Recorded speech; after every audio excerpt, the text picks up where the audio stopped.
Local 4 News starts now with a breaking news alert.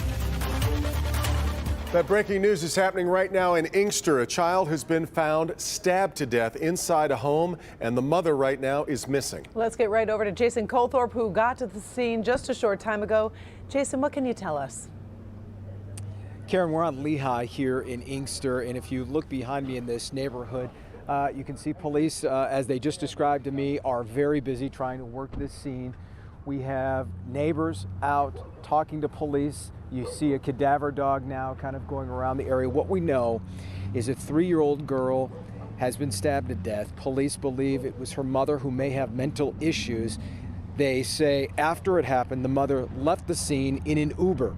That's what we know right now. We're trying to find out when this happened because we're led to believe this wasn't today. So the question becomes, when did this happen? How long has that little girl been in that home, which is on the right side of your screen down that block here on Lehigh? And who found her? As we look around, we know there are neighbors out and about, but to my left, I can hear some people who just arrived. And as I look, they are very emotional. I'm assuming family members are getting word of what's happening. We're going to keep gathering info here and working this story, and we're going to have more for you coming up at 6. But again, police on the scene working this, and as we believe family members arriving right now. We're going to send it back to you for now in the studio. Bet, Jason, we'll be back to you shortly. All right, now let's get to the latest on the coronavirus and the latest numbers. Today, 657 new cases in Michigan, putting the total at over the 45,000 mark. And sadly, 71 people have passed away in the last 24 hours.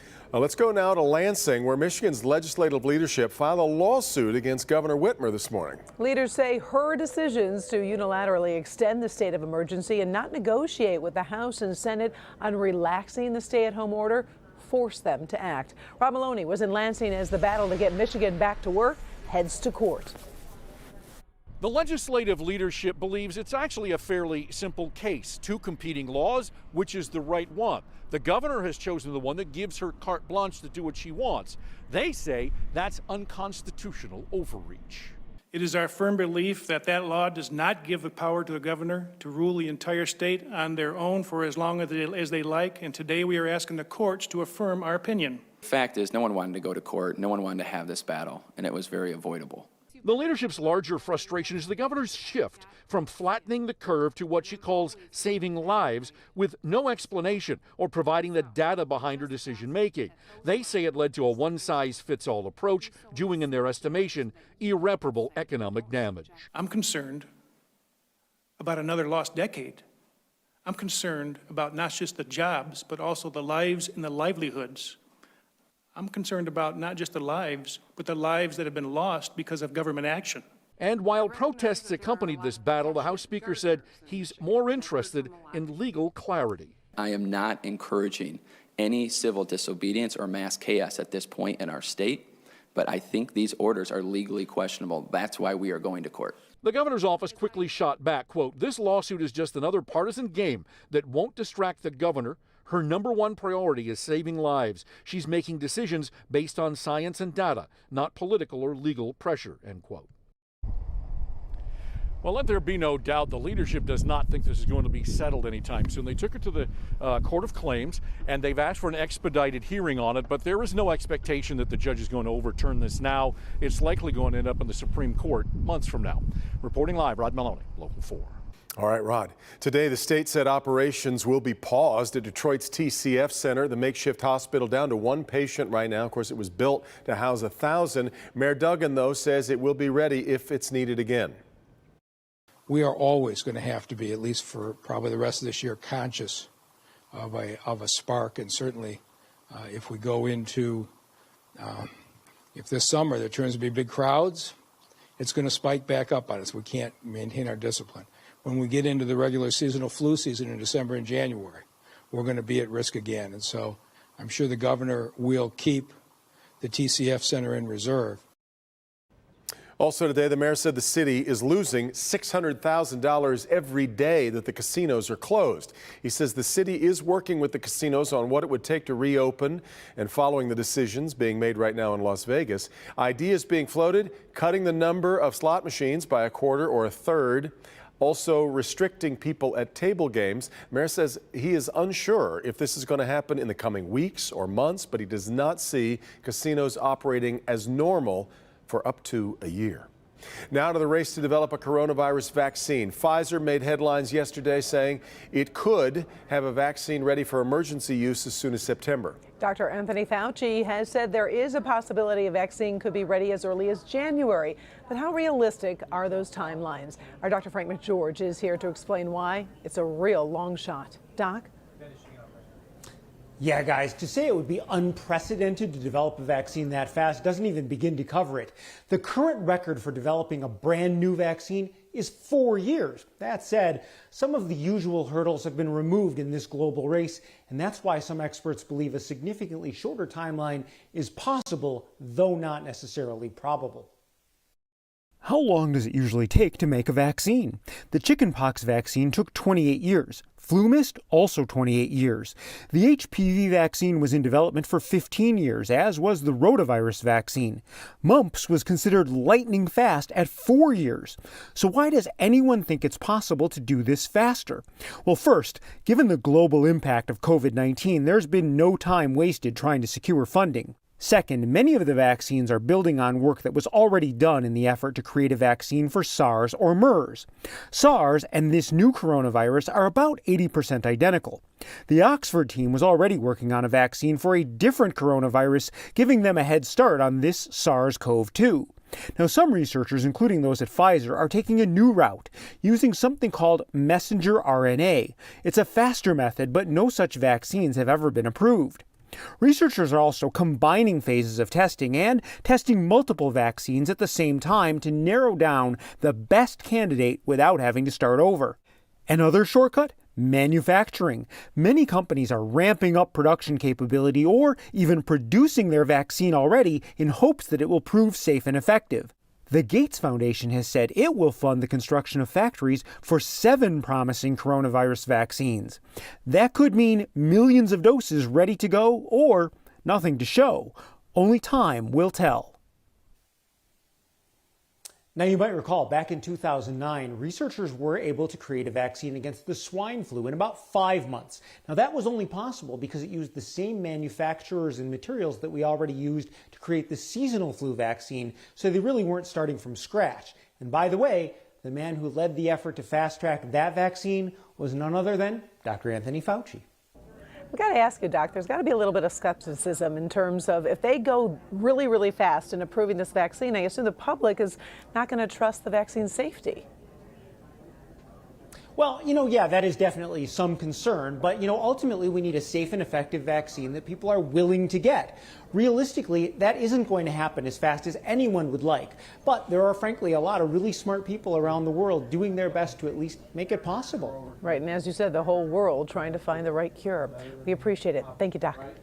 Well, facing pressure and some pushback, President Trump is retreating from plans to wind down the coronavirus task force by the end of the month. Alice Barr is in Washington as the president says the group will have a special focus on safely reopening the country. Alice?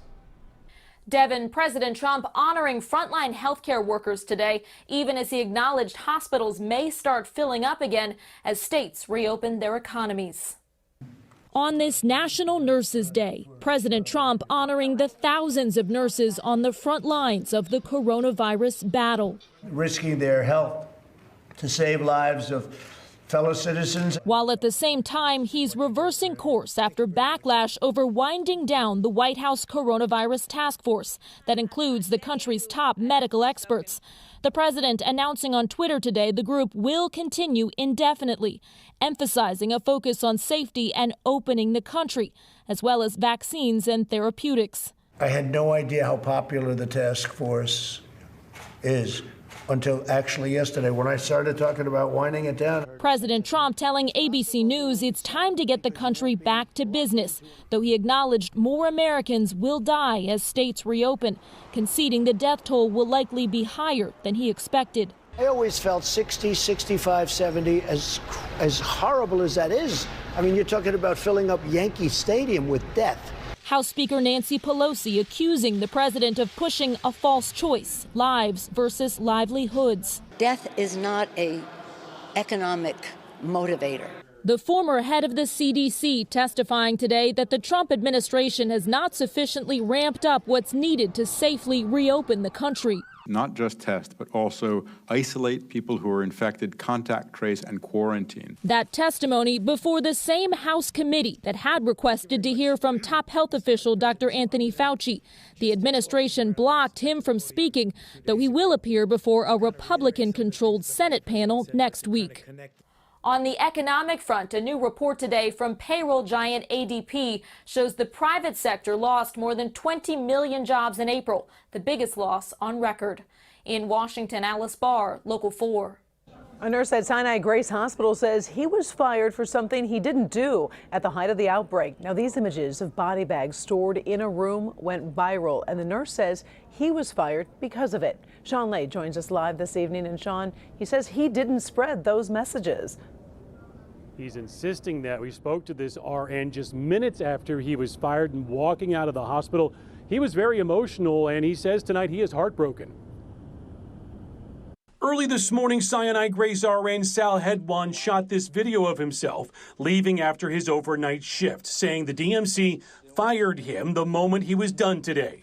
But they decided to terminate me because they think that I leaked the photos to CNN. Shocking photos of COVID-19 victims stacked up inside rooms at Sinai Grace. Hedwan says he did not take or share the photos with news outlets. He showed us his termination papers. The DMC says an investigation into the photos was launched and found Hedwan in violation of multiple policies, including the handling of confidential information. And again, he denies sharing the photos. Whoever shared it actually kind of went too far because nobody should see their loved ones like that. Hedwan did post a Facebook Live in early April of he and his overnight shift of nurses walking out of Sinai Grace in protest of what he says was dangerously low staffing levels, putting waves of coronavirus patients at risk. He says he knew he was risking his job then, but had to speak up. Patient safety was compromised so much, we needed to be heard. Tonight we're asking the DMC because we're hearing that other nurses who may have been involved with the picture have also been fired. The DMC says, quote, our ethics hotline received complaints that employees had taken inappropriate photos of deceased patients at Sinai Grace Hospital and shared them with other employees. We conducted a comprehensive investigation and took appropriate action based on employee admissions of violations of our patients' right to privacy. We have an unwavering commitment and obligation to respect the privacy of our patients and treat them with dignity and respect. We do not tolerate actions to the contrary. I'm sure we'll hear much more of this in the days ahead. Back to you. Well, all right, Sean. Now there's some breaking news just in from Royal Oak, where City Commissioner Kim Gibbs has been arrested for alleged retail fraud. Police say she stole groceries at the self-checkout at Meijer. Just last week, Royal Oak City Commissioners censured Gibbs for attending a protest in Lansing against Michigan's stay-home order. Well, much more ahead, and let's get to Ben. Yeah, Karen, we got sunshine out there right now, but how much longer is it going to stay around as that record cold is lurking for the weekend? We'll look at that next. A warning before you try to purchase a mask online. The Michigan company now coming under fire, accused of ripping off customers. We have that warning tonight from the Attorney General and the Better Business Bureau. All right, Hank, but first, charges come down for an Oakland County man accused of wiping his nose on a store clerk's shirt. Next.